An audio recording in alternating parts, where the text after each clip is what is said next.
Bueno, señores, y vamos de inmediato a la parte legal y nos acompaña nuestra abogada de cabecera. Hola, Claudia, querida, ¿cómo estás?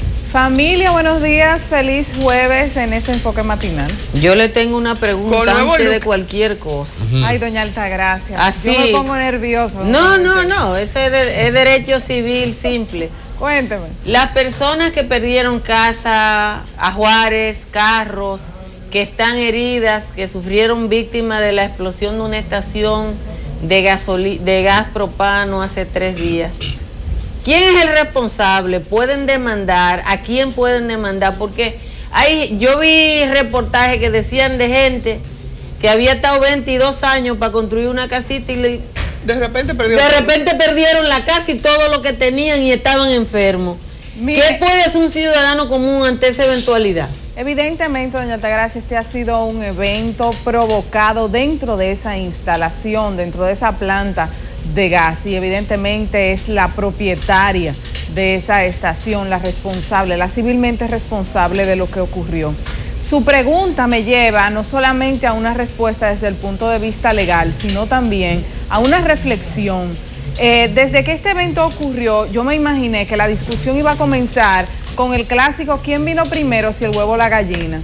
Muchas personas comenzaron a plantearse si quienes estaban en el error eran las personas que habían construido sus viviendas alrededor de esta estación de gas abierta en los años 90, cuando esa todavía era una zona que no tenía mucha población. Sin embargo, la ley es bastante clara y aquí tenemos una serie de problemas con varios elementos. Y yo quiero hacer hincapié porque en estos días han habido muchos reportajes, la gente más o menos sabe cuáles son los requisitos para abrir una estación de esta naturaleza. Sin embargo, aquí hay un elemento clave, señores, que ha sido la supervisión estatal, la supervisión municipal. ¿Cómo entonces esa estación anclada en ese poblado, señores? Porque todo alrededor está construido.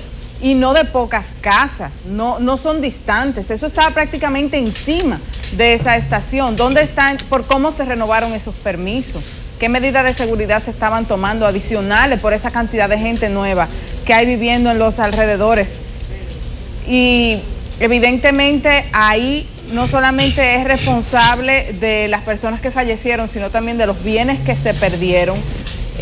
Lo lógico y lo legal es que esa empresa tenga una póliza de seguro que sea la que cubra esa serie de eventualidades. Sin embargo, para renovar ese permiso de esa estación, se verificó que esa póliza estaba al día, esa póliza está paga, esa póliza existe, esa póliza no está suspendida. Entonces, ¿quién se va a meter la mano en el bolsillo para pagar? Pero evidentemente pueden demandar todos los afectados, los parientes de las personas fallecidas, no solamente por los daños y perjuicios morales, sino también por los materiales. ¿Cuáles son los requerimientos que una compañía aseguradora le exige a una empresa, por ejemplo, de la categoría como el alto nivel de riesgo que tiene un envasador de gas propano? ¿Y qué departamento corresponde al interior de esa misma compañía para investigar y establecer responsabilidad de negligencia o un asunto incidental? Mira, Franklin, lo más importante es el aspecto de la permisología. La permisología de negocios de esta naturaleza no solamente se limita al tema de la licencia de manejo de combustible, sea de venta, sea de transporte, sea de distribución, sino también los diferentes tipos de permisos que debe tener. Una estación de esta naturaleza debe tener permiso del ayuntamiento al que corresponda, del cuerpo de bomberos al que corresponda, de la defensa civil, del Ministerio de Interior y Policía, del Ministerio de Medio Ambiente.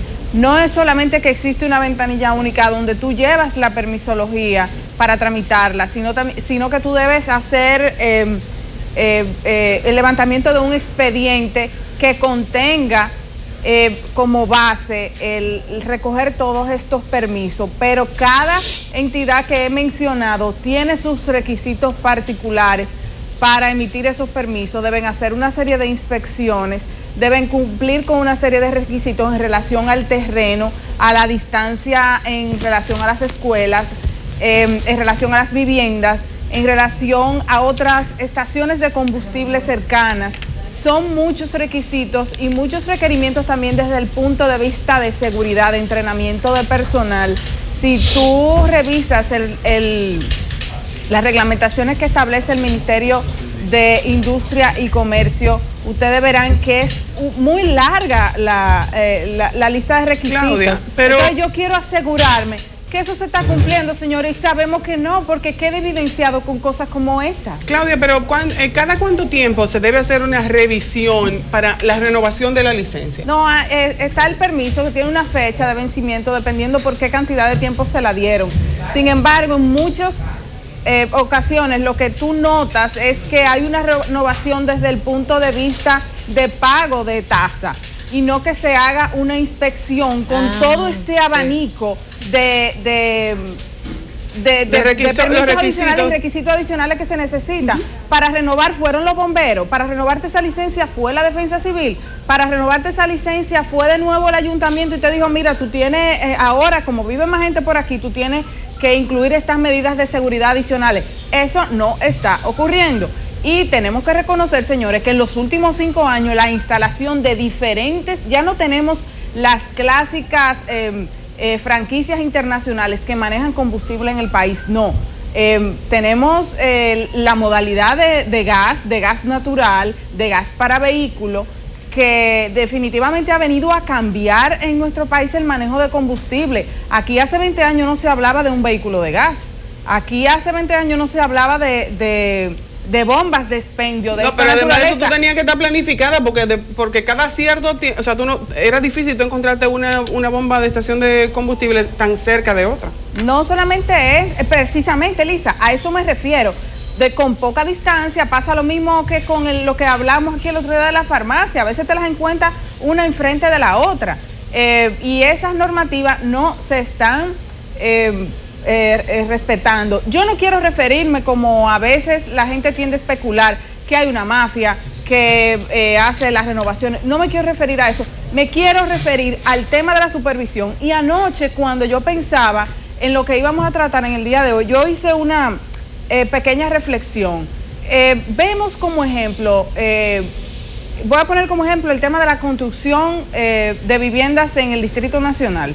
Nosotros, cuando en Enfoque Matinal hemos entrevistado a las autoridades del Ayuntamiento del Distrito Nacional, una de las preguntas que llama la atención es que le decimos que por qué se permiten todas estas construcciones ilegales. Y vamos a poner como ejemplo todas esas casas que estaban alrededor de esa bomba de combustible. No deberían estar construidas ahí, esa es la verdad. Esa es la verdad. Pero ¿qué supervisión hubo? Entonces el ayuntamiento nos responde cuando nosotros hacemos este tipo de preguntas, es que nosotros tenemos problemas en la supervisión porque no tenemos la capacidad de personal para hacer supervisiones en todas las construcciones que se hagan en el distrito. Sin embargo, cuando tú comparas las construcciones de la Torre Cara en el centro de la ciudad, ahí sí la supervisión del ayuntamiento es efectiva. Entonces, para eso sí aplica. Tú no estás viendo esas construcciones ilegales que se están haciendo sin permiso, sin plano aprobado, sin absolutamente ninguna medida de seguridad. Entonces, aquí cada quien tiene su cuota de responsabilidad. Cada quien la tiene. ¿Quién se encarga del manejo de los daños? ¿La aseguradora o el dueño de la planta? Mira, la aseguradora, definitivamente la póliza está vinculada al propietario, a la empresa que sea propietaria de la bomba de combustible, a la compañía que sea la propietaria. El responsable no es la póliza de seguro. La póliza de seguro, si existe, hago la aclaración, en caso de que exista, es la que pagaría hasta el monto que esa póliza esté contratada. En caso de que esa póliza exista, en que esa póliza esté vigente, y en caso de que esa póliza esté paga. Pero en principio, quien es el responsable es la empresa propietaria de esa estación. ¿Cómo puede el ciudadano cuyos intereses y cuyos bienes han sido afectados iniciar un proceso? Porque lo que yo he visto es que a ellos le están diciendo que lo van a compensar y es evidentemente que se está evitando llegar a un tribunal.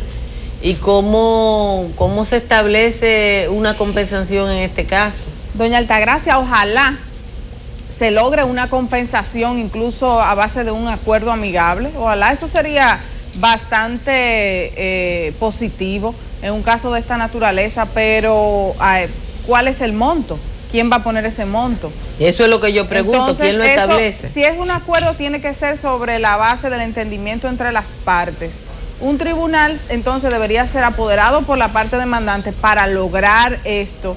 Y sería, ustedes saben que este tipo de procesos son largos, pero ojalá se pueda lograr un entendimiento, que en este caso yo lo dudo, señores, por la cantidad de personas afectadas. Hay que hacer un levantamiento de cuáles fueron los daños reales, no de lo que se están pegando a decir que a ellos se les quemó tal cosa y como se quemó ya no existe. No, hay un tema de que hay que hacer un levantamiento probatorio de qué se perdió, cuántas personas fallecieron, si qué se destruyó materialmente, si vehículos, si viviendas, si muebles, a nombre de quién estaban esos inmuebles.